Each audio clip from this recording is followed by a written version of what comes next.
Hello everybody, my name is Francesco and I'm here to talk about the three videos I've already watched and analyzed for the English and speaking Tarea.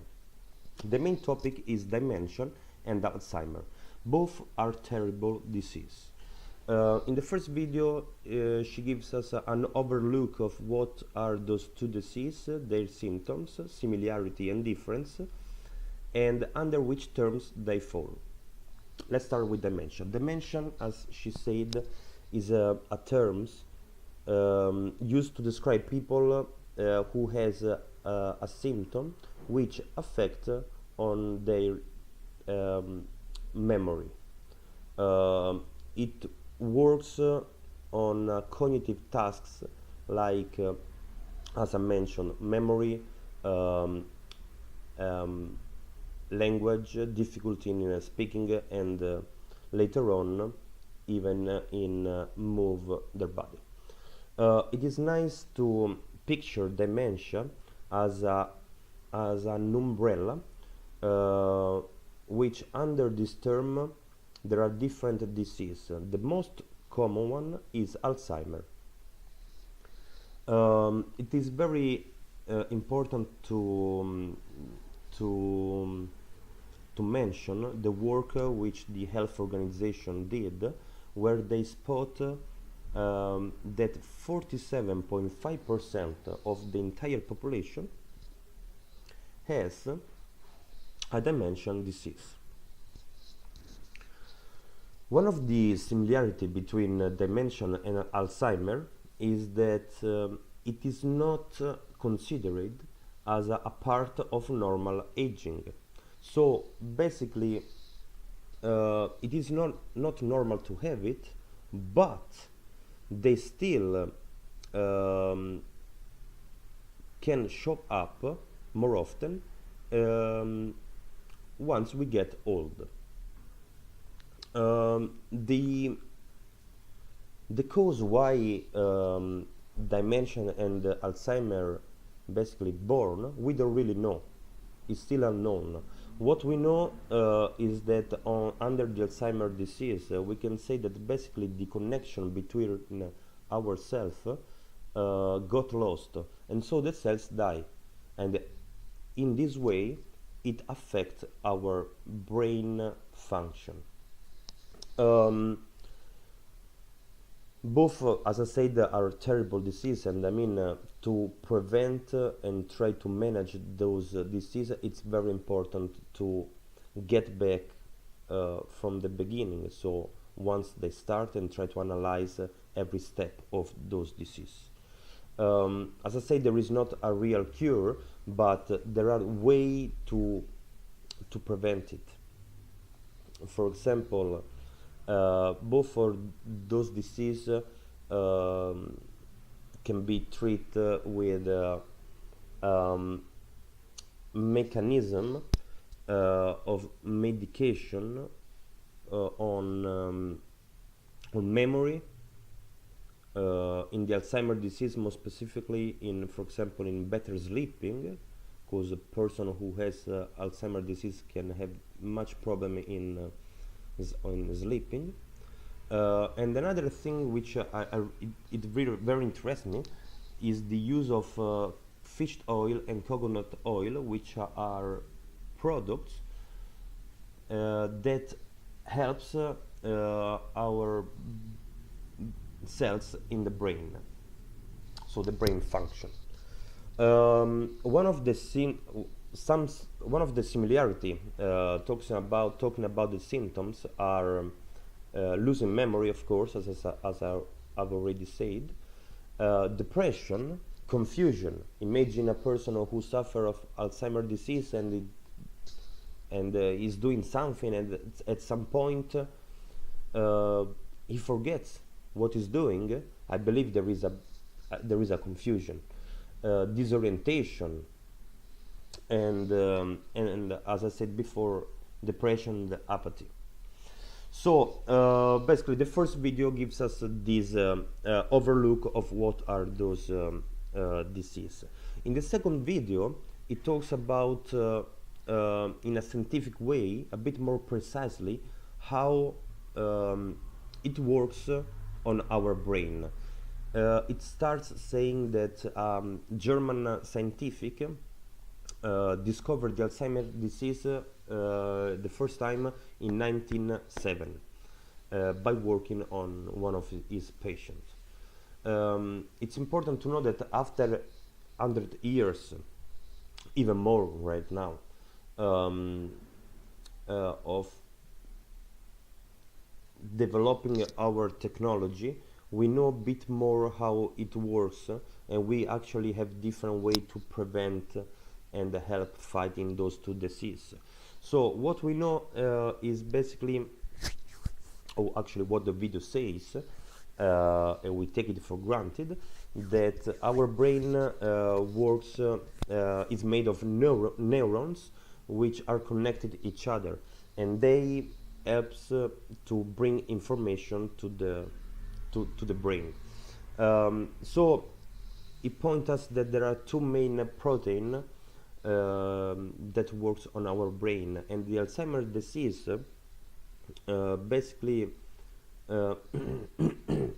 sorry, and when we have Alzheimer's disease, it can be when one of those two protein, or at some point even both, are not working properly, and they don't do their activity in a proper way, or when there is an unbalance between the production of those two proteins. So it points out in a scientific way how it works, and end up the video reminding that the research, and so the researcher who works on those particular diseases are very important for us to prevent and discover a bit more, and maybe one day try to eliminate and find a cure of those two terrible disease. Terrible disease, I said, because I mean, of course, they works on our brain, so we can't really actually see, neither perceive.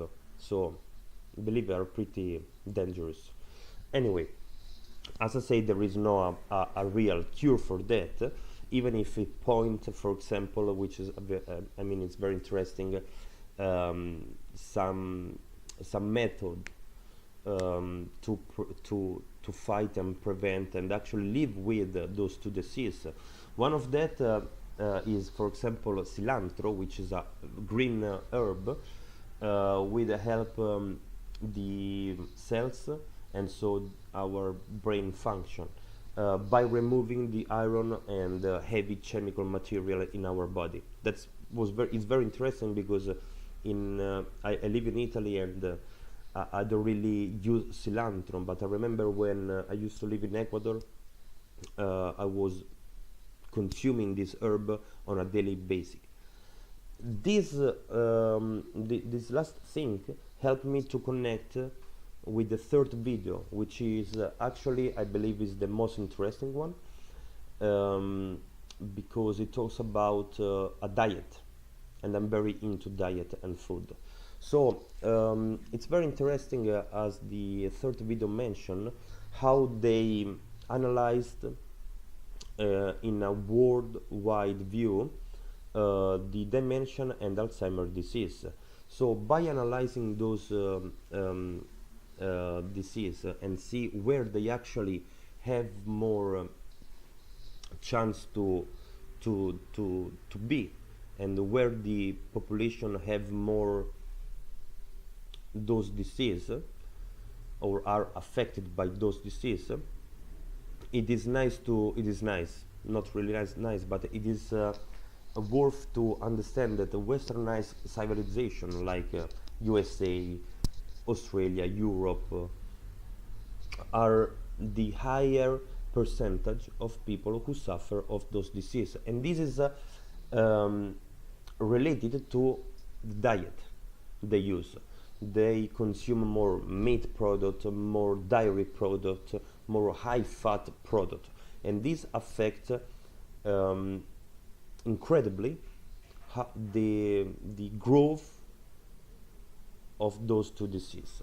And in fact, in the other side, places like South America or Africa or Asia, especially Southeast Asia, where they actually don't really use, they don't really consume a lot of meat product or dairy product, and their diets are based more on plant. They don't really suffer of those diseases. So it is very important to spot and understand why, how diet can affect our health. They say we are what we eat, and it's literally, it is true. So another thing that is very interesting is that through studying different diet, it is so important that even people who are genetically predisposed to get those diseases, by changing their diet and so having a more plant-based diet, they can benefit much more than the majority of the people who are not predisposed by genetic to have those diseases. So basically diet can benefit way more than any other medical treatment, I would say. Another way to prevent and then help fighting those diseases are activity, is getting busy with the activity which implies mental stimulation. For example, reading, learning a new language, repeating a song, and etc. In the meantime, even physical activity can help prevent and fight those diseases. I believe those are basically briefly a summary of the 3 videos. I do believe it's very important to get an understanding, a knowledge of those diseases, because can happen to everybody, especially if we don't really know how they work, especially if we don't know how to prevent it and what are the symptoms. So in order to prevent, we have to know the symptoms, and in order to fight, after watch the video, we know how we can what we can do and what we have to change in our life in order to don't get those diseases. So again, those diseases are terrible because they act on a brain function. So we basically won't understand neither get a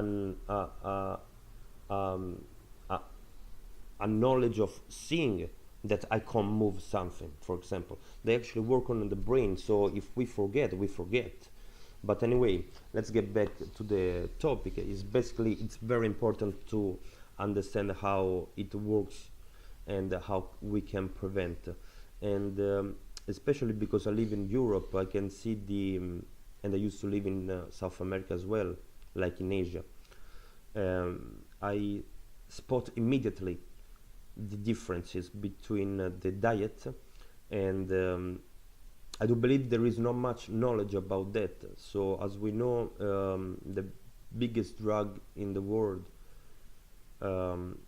is the alimentation, after the medicine, etc.